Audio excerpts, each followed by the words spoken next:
पल पल छीन छीन घड़ी घड़ी निस दीना राम जपा कर चंचल मन नित राम जपा कर चंचल मन नित राम। हिम्मत करो, भयभीत ना रहो। जिंदगी 4 दिन की है। इस 4 दिन की जिंदगी में क्या भय करना, किसका भय करना। ज़्यादा से ज़्यादा मौत ही तो हो सकती है, और मौत तो होनी ही है। इसीलिए मौत को तो एक किनारे रख दो, उसकी कोई कीमत मत मानो। जो होना ही है वो होगा, उसके लिए क्या फिक्र करनी। हाँ, अगर ऐसा हो कि मौत से सदा के लिए बच सकते हैं तो बात सोचने की भी थी, विचार करने की थी। लेकिन बच तो सकोगे नहीं, ऐसे भी मरोगे वैसे भी मरोगे। मिटना तो है, मिट्टी में गिरना है, लेकिन मिट्टी में गिरने से पहले अपने भीतर के अमृत को खोज लेना। और वो अमृत कुछ और नहीं, आत्मा है। आत्मा ही अमृत है। अगर इसे खोज लिया तो फिर कुछ खोजने को नहीं बचेगा। फ्रायड ने अपनी जीवन कथा में एक छोटा सा उल्लेख किया है। उसने लिखा है कि एक बार वह बगीचे में अपनी पत्नी और छोटे बच्चे के साथ घूमने गया। देर तक वह पत्नी से बातचीत करता रहा, टहलता रहा। फिर जब सांझ होने लगी और बगीचे के द्वार बंद होने का समय करीब हुआ तो फ्रायड की पत्नी को ख्याल आया कि उसका बेटा ना मालूम कहाँ छूट गया है। इतने बड़े बगीचे में वह पता नहीं कहाँ होगा, द्वार बंद होने के करीब है, उसे कहाँ खोजूं। फ्रायड की पत्नी चिंतित हो गई, घबरा गई। फ्रायड ने कहा, घबराओ मत, एक प्रश्न मैं तुमसे पूछता हूँ, तुमने उसे कहीं जाने से मना तो नहीं किया? अगर मना किया है तो 100 में 99 मौके तुम्हारे बेटे के उसी जगह होने के हैं जहाँ जाने से तुमने मना किया है। उसकी पत्नी ने कहा, मना तो किया था कि फव्वारे पर मत पहुँच जाना। फ्रायड ने कहा, अगर तुम्हारे बेटे में थोड़ी सी बुद्धि है तो वह फव्वारे पर ही मिलेगा, वह वहीं होगा। क्योंकि कई बेटे ऐसे भी होते हैं जिनमें बुद्धि नहीं होती, उनका हिसाब रखना फिजूल है। फ्रायड की पत्नी बहुत हैरान हो गई। वे गए दोनों भागे हुए फव्वारे की ओर। उनका बेटा फव्वारे पर पानी में पैर लटकाए हुए बैठा पानी से खिलवाड़ कर रहा था। फ्रायड की पत्नी ने कहा, बड़ा आश्चर्य, तुमने कैसे पता लगा लिया कि हमारा बेटा यहाँ होगा? फ्रायड ने कहा, आश्चर्य इसमें कुछ भी नहीं है। मन को जहाँ जाने से रोका जाए, मन वहीं जाने के लिए आकर्षित होता है। जहाँ के लिए कहा जाए मत जाना, वहाँ एक छिपा हुआ रहस्य शुरू हो जाता है और मन वहीं जाने को तत्पर हो जाता है। फ्रायड ने कहा, यह तो आश्चर्य नहीं है कि मैंने तुम्हारे बेटे का पता लगा लिया।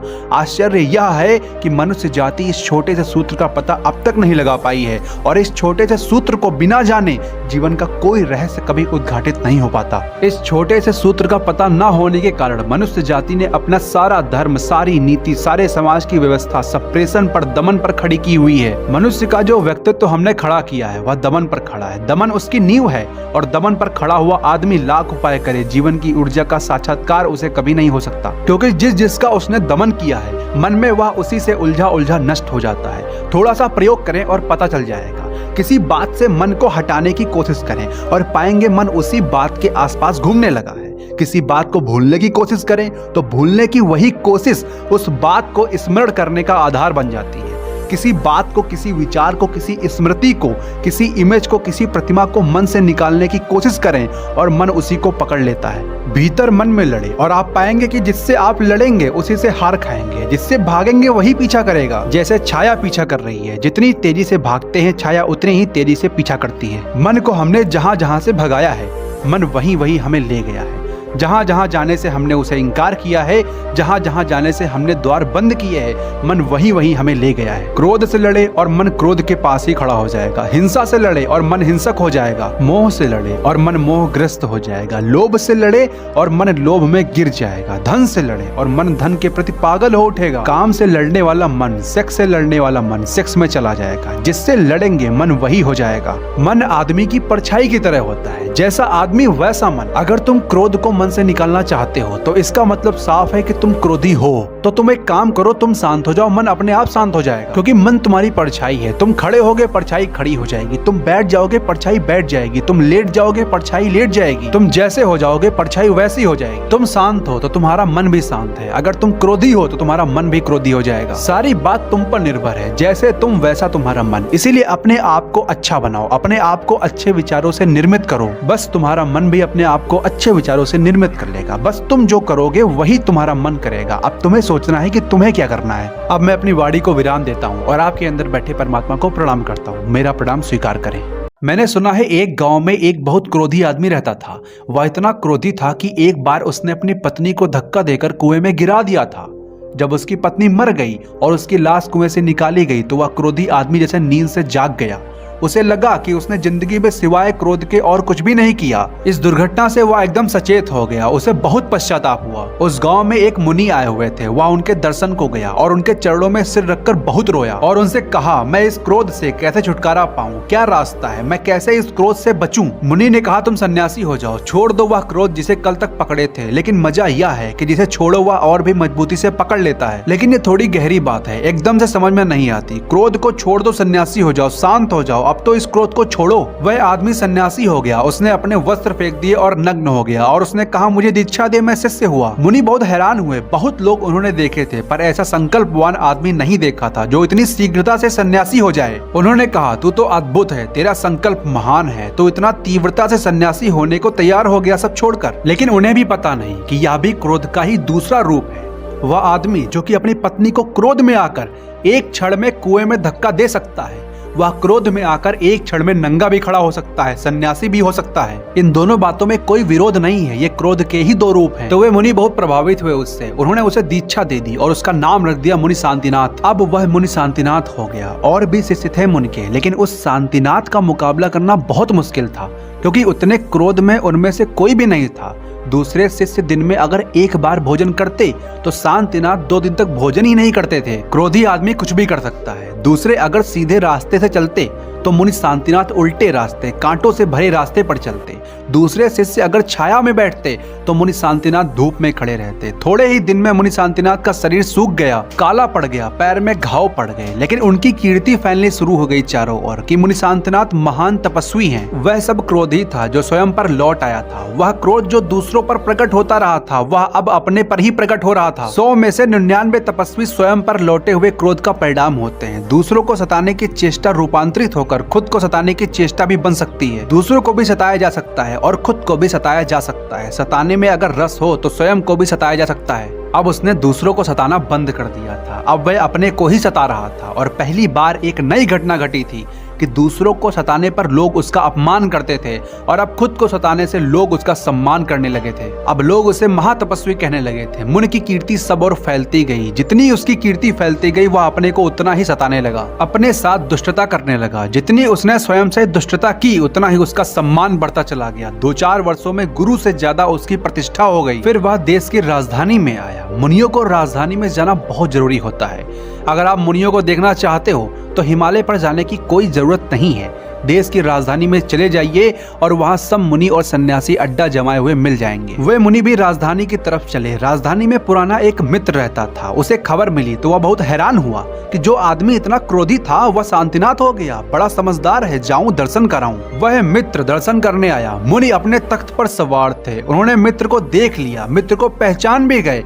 लेकिन जो लोग तख्त पर सवार हो जाते हैं वे कभी किसी को आसानी से नहीं पहचानते, क्योंकि पुराने दिनों के साथी को पहचानना ठीक भी नहीं होता, क्योंकि वह भी कभी वैसे ही रहे हैं, इसका पता चल जाता है। देख लिया, पहचाना नहीं। मित्र भी समझ गया कि पहचान तो लिया है लेकिन फिर भी पहचानने में गड़बड़ है।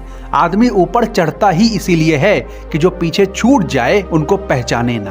और जब बहुत से लोग उसको पहचानने लगते हैं तो वह सबको पहचानना बंद कर देता है।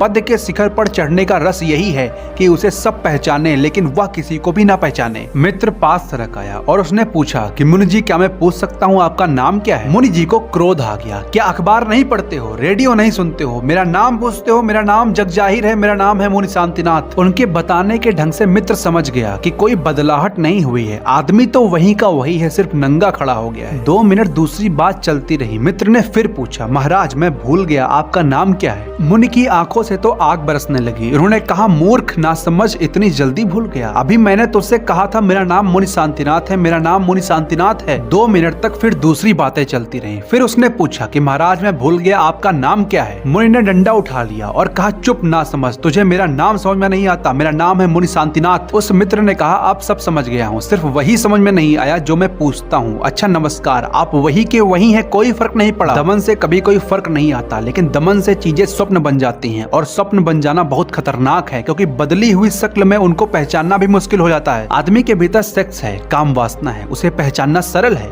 और अगर आदमी ब्रह्मचर्य साधने की जबरदस्ती कोशिश में लग जाए तो उस ब्रह्मचर्य के पीछे भी सेक्सुअलिटी होगी, कामुकता होगी, लेकिन उसको पहचानना बहुत मुश्किल हो जाएगा, क्योंकि वह अब वस्त्र बदल कर आ जाएगी। भगवा वस्त्र पहनने से कोई बाबा या संत नहीं बन जाता। इस दुनिया में मात्र एक सत्य है, वो भी आत्मा, और सब कुछ असत्य है। ये जानते हुए भी हम किसी बाबा ने अगर कोई चमत्कार दिखा दिया तो उसके सामने नाक रगड़ने के लिए हम तैयार हो जाते हैं। फिर हम परमात्मा को भूल जाते हैं, बस उसी बाबा के गुण गाते रहते हैं। और जिस बाबा के सामने तुम सर झुकाते हो, इसका साफ मतलब है कि तुम अपने आप को नीचा दिखा रहे हो, अपने आप को तुम छोटा समझ रहे हो। ऐसे कई बाबा थे जो रेपिस्ट थे, ढोंगी थे, पाखंडी थे।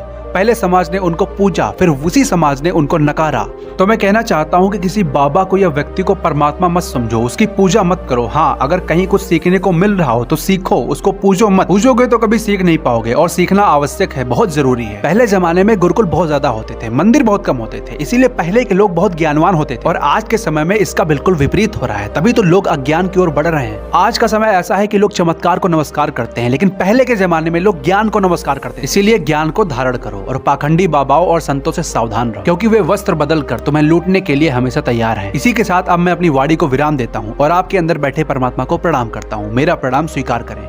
मैंने सुना है लंदन के एक फोटोग्राफर ने अपनी दुकान के सामने एक बड़ी तख्ती लगा रखी थी, और उस तख्ती पर लिख रखा था कि 3 तरह के फोटो यहाँ उतारे जाते हैं। पहली तरह के फोटो का दाम सिर्फ 5 रुपए है, और वह फोटो ऐसा होगा जैसे आप हैं। दूसरी फोटो का दाम 10 रुपए है, और वह ऐसा होगा जैसे आप दिखाई पड़ते हैं। तीसरी तरह के फोटो का दाम 15 रुपए है, और वह ऐसा होगा जैसे आप दिखाई पड़ना चाहते हैं। गाँव का एक आदमी आया था फोटो निकलवाने, तो वह बड़ी मुश्किल में पड़ गया। वह पूछने लगा 3 तरह के फोटो एक आदमी के कैसे हो सकते हैं? फोटो तो एक ही तरह का होता है, एक ही आदमी के 3 तरह के फोटो कैसे हो सकते हैं? और वह ग्रामीण पूछने लगा कि जब 5 रुपए में फोटो उतर सकता है तो 15 रुपए में कौन उतरवाता होगा? फोटोग्राफर बोला, ना समझ नादान, तो पहला आदमी आया है जो पहली तरह का फोटो उतरवाने का विचार कर रहा है। अब तक पहली तरह का फोटो उतरवाने वाला कोई आदमी नहीं आया। जिसके पास पैसे की कमी होती है तो वह दूसरी तरह का फोटो उतरवाता है, नहीं तो तीसरी तरह के ही लोग फोटो उतरवाते हैं। पहली तरह का तो कोई उतरवाता ही नहीं। कोई आदमी नहीं चाहता कि वह वैसा दिखाई पड़े जैसा कि वह है, दूसरों को भी वैसा दिखाई ना पड़े और खुद को भी वैसा दिखाई ना पड़े जैसा कि वह है। और इस बात को जानना बहुत कठिन मालूम पड़ता है कि मैं सच में क्या हूँ। हम सदा उसे दबाते हैं जो हम नहीं हैं। हम शरीर को तो बहुत देखते हैं आईने को सामने रखकर, लेकिन वह जो भीतर है उसके सामने कभी आईना नहीं रखते। और अगर कोई आईना सामने ले आए तो हम बहुत नाराज हो जाते हैं। किसी के आईना दिखाने पर हम आईना भी तोड़ देते हैं और उस आदमी का सिर भी फोड़ देते हैं। कोई भी आदमी भीतर के आदमी को देखने के लिए तैयार नहीं है। एक बार रामकृष्ण के पास जाकर एक आदमी ने कहा, मैं गंगा स्नान को जा रहा हूँ, आशीर्वाद दे दे। रामकृष्ण ने पूछा, किस लिए कष्ट कर रहा है? किस लिए गंगा को तकलीफ देने जा रहा है? मामला क्या है? गंगा भी घबरा गई होगी, आखिर कितना जमाना हो गया उसे पापियों के पाप धोते धोते। वह आदमी कहने लगा, हाँ उसी के लिए जा रहा हूँ कि पापों से छुटकारा हो जाए। रामकृष्ण ने कहा, तुझे पता है गंगा के किनारे जो बड़े बड़े झाड़ हैं वे जानते हो किस लिए हैं? उस आदमी ने कहा, किस लिए हैं? मुझे पता नहीं है। रामकृष्ण ने कहा, पागल, तू गंगा में स्नान करेगा और पाप बाहर निकलकर झाड़ पर बैठ जाएगा। फिर तू स्नान करके निकलेगा तो वे झाड़ों पर बैठे तेरा रास्ता देखते होंगे कि आगे बेटे अब हम तुम पर फिर सवार होते हैं। वे झाड़ इसीलिए हैं गंगा के किनारे। बेकार मेहनत मत कर, तुझे भी तकलीफ होगी, गंगा को भी, पापों को भी, वृक्ष को भी। इस सस्ती तरकीब से कुछ हल नहीं होगा। लेकिन जब हम सस्ती तरकीबें ही खोज रहे हैं कि गंगा स्नान कर लेंगे और गंगा स्नान जैसे ही मामले हैं हमारे सारे, बाहर से व्यक्तित्व खड़ा करने की हम कोशिश करते हैं उसे झुठलाने के लिए जो हम भीतर हैं। टॉल्स्टॉय एक दिन सुबह सुबह चर्च गया। रास्ते पर कोहरा पड़ रहा था, 5 ही बजे होंगे। जल्दी गया था कि अकेले में कुछ प्रार्थना कर लूंगा। चर्च में जाकर देखा कि उससे पहले भी कोई आया हुआ है। अंधेरे में चर्च के द्वार पर हाथ जोड़े हुए एक आदमी खड़ा है और वह आदमी कह रहा है कि हे परमात्मा, मुझसे ज्यादा पापी कोई भी नहीं है। मैंने बहुत पाप किए हैं, मैंने बहुत बुराइयां की है, मैंने बड़े अपराध किए हैं, मैं हत्यारा हूँ, मुझे क्षमा करना। टॉल्स्टॉय ने देखा कि कौन आदमी है जो अपने मुंह से कहता है कि मैंने बहुत पाप किए हैं और मैं हत्यारा हूँ। कोई आदमी ऐसा नहीं कहता कि मैं हत्यारा हूँ, बल्कि किसी हत्यारे से यह कहो कि तुम हत्यारे हो तो वह तलवार निकाल लेता है कि कौन कहता है मैं हत्यारा हूँ।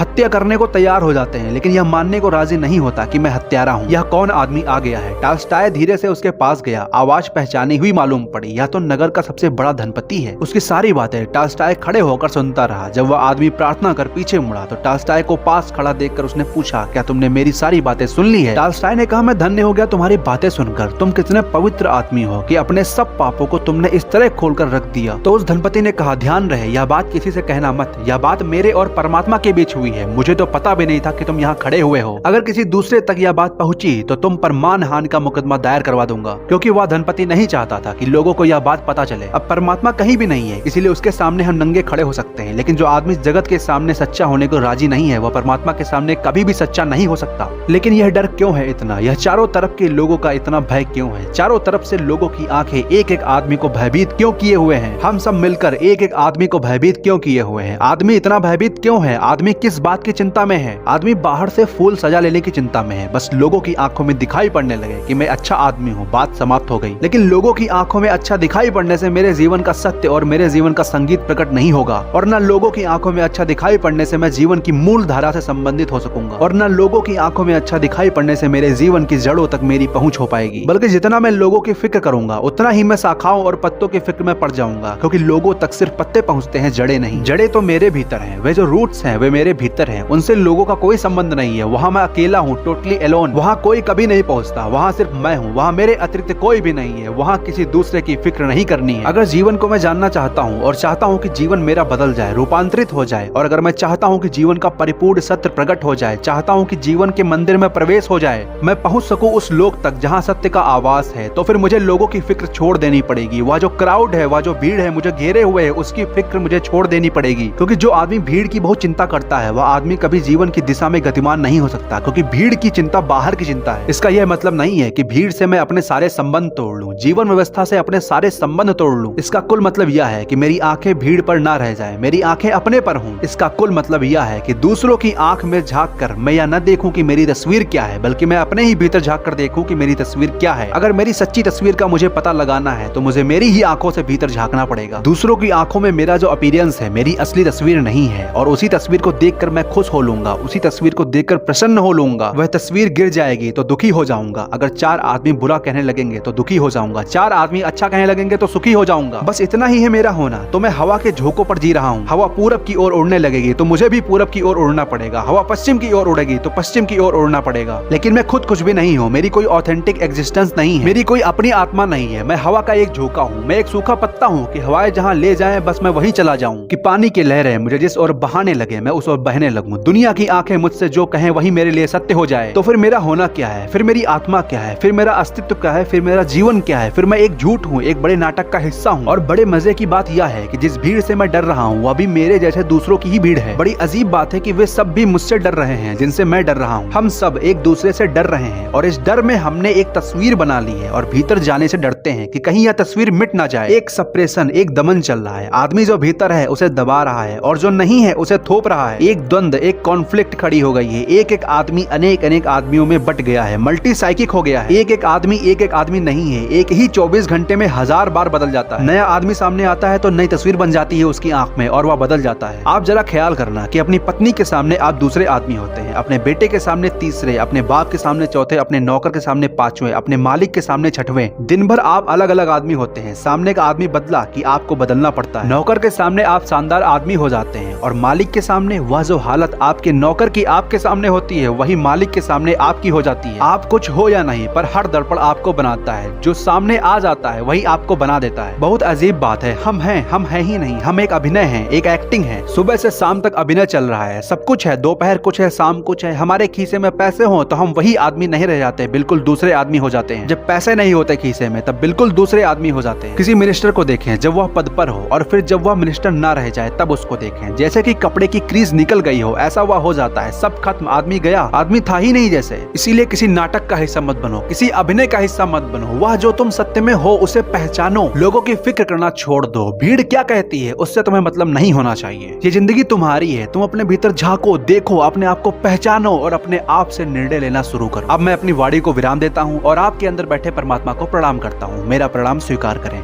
एक फकीर का मुझे ध्यान आता है। कभी वह सम्राट था लेकिन फिर वह फकीर हो गया था। वह पैदा तो सम्राट हुआ था लेकिन फिर फकीर हो गया था। और जिस राजधानी में वह पैदा हुआ था उसी राजधानी के बाहर एक झोपड़े में रहने लगा था। लेकिन उसके झोपड़े पर अक्सर उपद्रव होते रहते थे। जो भी उसके झोपड़े पर आता उसी से उसका झगड़ा हो जाता। रास्ते पर था उसका झोपड़ा, गाँव से कोई 4 मील बाहर था, चौराहे पर था। आने जाने वाले राहगीर उससे बस्ती का रास्ता पूछते तो वह कहता, बस्ती ही जाना चाहते हो तो बाएं तरफ भूलकर भी ना जाना, दाईं तरफ के रास्ते से जाना। राहगीर उसकी बात मानकर दाईं तरफ के रास्ते से जाते और 2-4 मील चलकर मरघट पहुंच जाते। वहां जहां बस्ती नहीं सिर्फ कब्रें थी। राहगीर क्रोध में वापस लौटते और आकर फकीर से झगड़ा करते कि तुम पागल तो नहीं हो गए हो, हमने पूछा था बस्ती का रास्ता और तुमने हमें मरघट भेज दिया। तो वह फकीर हंसने लगा और कहा, तुम्हें मेरी परिभाषा नहीं मालूम है, मैं तो मरघट को ही बस्ती कहता हूँ, क्योंकि तुम जिसे बस्ती कहते हो उसमें तो कोई भी ज्यादा दिन बसता नहीं। किसी की आज मृत्यु हो जाती है तो किसी की कल। वहाँ तो मौत रोज आती है और किसी न किसी को उठा ले जाती है। वह जिसे तुम बस्ती कहते हो वह तो मरघट है। वहाँ तो मृत्यु की प्रतीक्षा करने वाले लोग बसते हैं, वे प्रतीक्षा करते रहते हैं मृत्यु की। मैं तो उसी को बस्ती कहता हूँ जिसे तुम मरघट कहते हो, क्योंकि वहाँ जो एक बार बस गया सो बस गया, फिर उसकी मौत नहीं होती। बस्ती में उसे कहता हूँ जहाँ बस गए लोग फिर उजड़ते नहीं, वहाँ से हटते नहीं। लगता है पागल रहा होगा वह फकीर, लेकिन क्या दुनिया के सारे समझदार लोग पागल रहे हैं? दुनिया के सारे ही समझदार लोग केवल एक ही बात करते रहते हैं कि जिसे हम जीवन समझते हैं वह जीवन नहीं है। और चूंकि हम गलत जीवन को जीवन समझ लेते हैं, इसीलिए जिसे हम मृत्यु समझते हैं वह भी मृत्यु नहीं है। हमारा सब कुछ ही उल्टा है, हमारा सब कुछ ही अज्ञान से भरा हुआ है और अंधकार से पूर्ण है। फिर जीवन क्या है और उस जीवन को जानने और समझने का द्वार और मार्ग क्या है? बुद्ध के संग में एक बूढ़ा बिच्छू रहता था। बुद्ध ने एक दिन उस बूढ़े बिच्छू को पूछा कि मित्र तेरी उम्र क्या है? उस बिच्छू ने कहा, आप भली भांति जानते हैं, फिर भी पूछते हैं, मेरी उम्र 5 वर्ष है। बुद्ध बहुत हैरान हुए और कहने लगे, कैसा मजाक करते हो, सिर्फ 5 वर्ष? 75 वर्ष से कम तो तुम्हारी उम्र क्या होगी, 5 वर्ष कैसे कहते हो? बूढ़े बिच्छू ने कहा, हाँ 70 वर्ष भी जिया हूँ, लेकिन उन्हें जीने के वर्ष नहीं कह सकता, उसे जीवन कैसे कहूँ? पिछले 5 वर्षों से ही जीवन को जाना है, इसीलिए 5 ही वर्ष की उम्र गिनता हूँ। वे 70 वर्ष तो बीत गए नींद में, बेहोशी में, मूर्छा में, उनकी गिनती कैसे करूँ? नहीं जानता था जीवन को तो फिर उनकी गिनती भी कर लेता था। अब जब से जीवन को जाना है तब से उनकी गिनती करनी बहुत मुश्किल हो गई है। यही मैं आपसे भी कहना चाहता हूँ कि जिसे हम अब तक जीवन जानते रहे हैं वह जीवन नहीं है, वह एक निद्रा है, एक मूर्छा है, एक दुख की लंबी कथा है, एक अर्थहीन खालीपन, एक मीनिंगलेस एम्प्टीनेस है, जहाँ कुछ भी नहीं है हमारे हाथों में, जहाँ ना हमने कुछ जाना है और ना कुछ जिया है। फिर वह जीवन कहाँ है जिसकी हम बात करें? मनुष्य का जीवन भीतर से बाहर की तरफ आता है, बाहर से भीतर की तरफ नहीं। एक बीज में जब अंकुर आता है तो वह भीतर से आता है। अंकुर बड़ा होता है तो उसमें पत्ते और फूल लगते हैं, फल लगते हैं। उस छोटे से बीज से एक बड़ा वृक्ष निकलता है जिसके नीचे हजारों लोग विश्राम करते हैं। एक छोटे से बीज में इतना बड़ा वृक्ष छिपा होता है, लेकिन यह वृक्ष बाहर से नहीं आता। यह अंधा भी कह सकता है कि यह वृक्ष भीतर से आता है, उस छोटे से बीज से आता है। जीवन भी छोटे से बीज से ही भीतर से बाहर की तरफ फैलता है और हम सारे ही लोग जीवन को खोजते हैं बाहर। जीवन आता है भीतर से, फैलता है बाहर की तरफ। बाहर जीवन का विस्तार है, जीवन का केंद्र नहीं। जीवन की मूल ऊर्जा, जीवन का मूल स्रोत भीतर है और जीवन की शाखाएं बाहर है, और हम सब जीवन को खोजते हैं बाहर। इसीलिए जीवन से वंचित रह जाते हैं, जीवन को नहीं जान पाते हैं। पत्तों को जान लेते हैं, पत्तों को पहचान लेते हैं, लेकिन पत्ते जड़े नहीं हैं।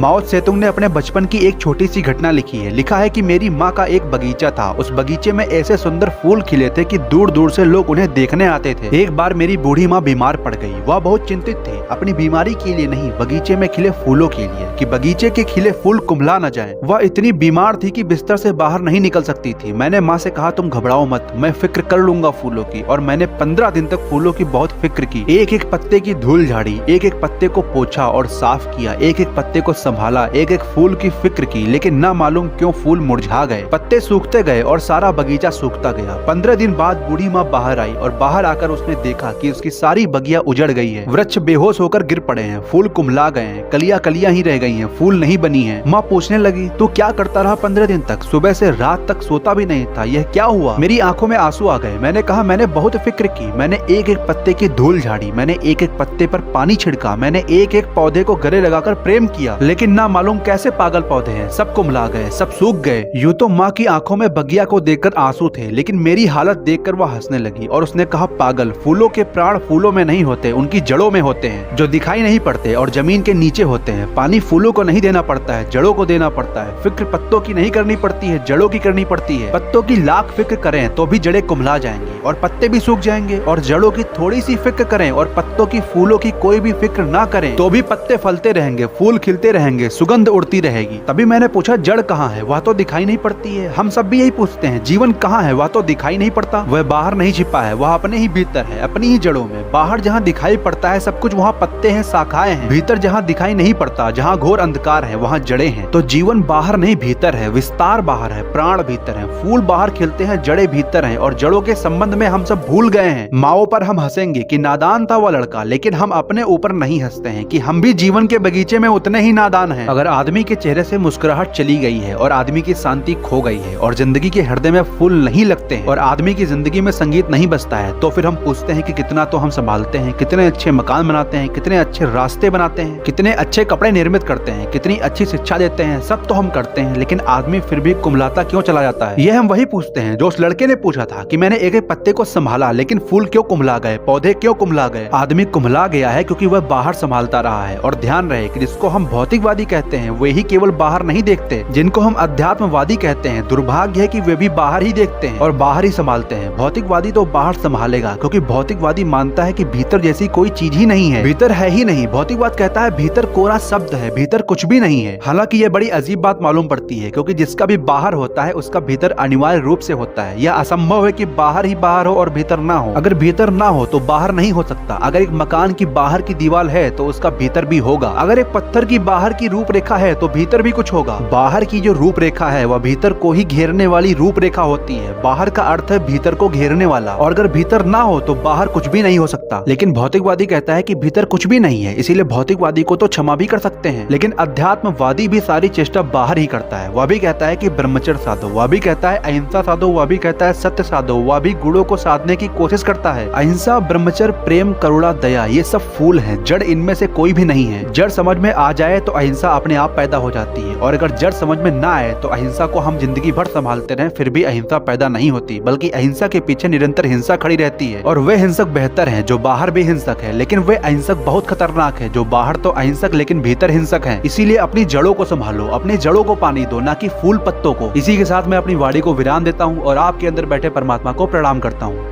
रविंद्रनाथ एक रात अपने बजरे में एक छोटी सी मोमबत्ती जलाकर कोई किताब पढ़ते थे। आधी रात को जब पढ़ते पढ़ते वे थक गए तो मोमबत्ती को फूंक मारकर उन्होंने बुझा दिया और किताब बंद कर दी। उस रात आकाश में पूर्णिमा का चांद खिला था। जैसे ही मोमबत्ती बुझी कि रविंद्रनाथ हैरान हो गए यह देखकर कि बजरे की रंध रंध से, छिद्र छिद्र से, खिड़की से, द्वार से चंद्रमा के प्रकाश की किरणें भीतर आ गई हैं और चारों ओर अद्भुत प्रकाश फैल गया है। वे खड़े होकर नाचने लगे। उस छोटी सी मोमबत्ती के कारण उन्हें पता भी नहीं चला कि बाहर पूर्णिमा का चांद खिला है और उसका प्रकाश भीतर आ रहा है। तब उन्हें ख्याल आया कि छोटी सी मोमबत्ती का प्रकाश किस भांति चांद के प्रकाश को रोक सकता है। उस रात उन्होंने एक गीत लिखा। उस गीत में उन्होंने लिखा कि मैं भी कैसा पागल था, छोटी सी मोमबत्ती के मध्यम धीमे प्रकाश में बैठा रहा और बाहर चांद का प्रकाश बरसता था। उसका मुझे कुछ पता न चला और मैं अपनी मोमबत्ती से ही बंधा रहा। मोमबत्ती बुझी तो मुझे पता चला कि बाहर द्वार पर आलोक मेरी प्रतीक्षा कर रहा है। जो आदमी मत की, सिद्धांत की, शास्त्र की मोमबत्तियों को जलाए बैठे रहते हैं वे परमात्मा के अनंत प्रकाश से वंचित हो जाते हैं। मत बुझ जाए तो सत्य प्रवेश कर जाता है, और जो आदमी सब पकड़कर छोड़ देता है उस पर परमात्मा की पकड़ शुरू हो जाती है। जो आदमी सब सहारे छोड़ देता है उसे परमात्मा का सहारा उपलब्ध हो जाता है। बेसहारा हो जाना परमात्मा का सहारा पा लेने का रास्ता है। सब रास्ते छोड़ देना उसके रास्ते पर खड़े हो जाने की विधि है। सभी शब्दों, सभी सिद्धांतों से मुक्त हो जाना उसकी वाणी को सुनने का अवसर निर्मित करना है। मैंने एक छोटी सी कहानी सुनी है। मैंने सुना है कृष्ण भोजन करने बैठे हैं और रुक्मिणी उन्हें पंखा झुला रही हैं। अचानक वे थाली छोड़कर उठ खड़े हुए और द्वार की तरफ भागे। रुक्मिणी ने पूछा क्या हुआ, कहाँ भागे जा रहे हैं? लेकिन शायद उन्हें इतनी जल्दी थी कि वे उत्तर देने को भी नहीं रुके। द्वार तक गए, फिर द्वार पर जाकर रुक गए, थोड़ी देर में लौट आए और भोजन करने वापस बैठ गए। रुक्मिणी ने कहा मुझे बहुत हैरानी में डाल दिया है आपने। एक तो पागलों की भांति उठकर भागे बीच भोजन में और मैंने पूछा तो उत्तर भी नहीं दिया, फिर द्वार तक जाकर वापस भी लौट आए। क्या था प्रयोजन? कृष्ण ने कहा बहुत जरूरत आ गई थी। मेरा एक प्यारा एक राजधानी से गुजर रहा था। राजधानी के लोग उसे पत्थर मार रहे थे। उसके माथे से खून बह रहा था। उसका सारा शरीर लहू लुहान हो गया था। उसके कपड़े उन्होंने फाड़ डाले थे। भीड़ उसे घेर कर पत्थरों से मारे डाल रही थी और वह खड़ा हुआ गीत गा रहा था। न वह गालियों के उत्तर दे रहा था, न वह पत्थरों के उत्तर दे रहा था। इसीलिए जरूरत पड़ गई थी कि मैं जाऊं, क्योंकि वह कुछ भी नहीं कर रहा था। वह बिल्कुल बेसहारा खड़ा था। मेरी एकदम जरूरत पड़ गई। रुक्मिणी ने पूछा लेकिन आप द्वार तक जाकर वापस लौट आए? कृष्ण ने कहा कि जब तक मैं द्वार तक पहुंचा किया तब तक सब गड़बड़ हो गई। वह आदमी बेसहारा न रहा, उसने पत्थर अपने हाथ में उठा लिए। अब वह खुद ही पत्थर का उत्तर दे रहा है। अब मेरी कोई जरूरत नहीं है, इसीलिए मैं वापस लौट आया हूँ। अब उस आदमी ने खुद ही अपना सहारा खोज लिया है, अब वह बेसहारा नहीं है। यह कहानी सच हो कि झूठ, इस कहानी के सच और झूठ होने से मुझे कोई प्रयोजन नहीं है, लेकिन एक बात मैं अपने अनुभव से कहता हूँ कि जिस दिन आदमी बेसहारा हो जाता है उसी दिन परमात्मा के सारे सहारे उसे उपलब्ध हो जाते हैं। लेकिन इतने कमजोर हैं हम, इतने डरे हुए लोग हैं हम कि हम कोई न कोई सहारा पकड़े रहते हैं, और जब तक हम सहारा पकड़े रहते हैं तब तक परमात्मा का सहारा उपलब्ध नहीं हो सकता। इसी के साथ मैं अपनी वाणी को विराम देता हूँ और आपके अंदर बैठे परमात्मा को प्रणाम करता हूँ।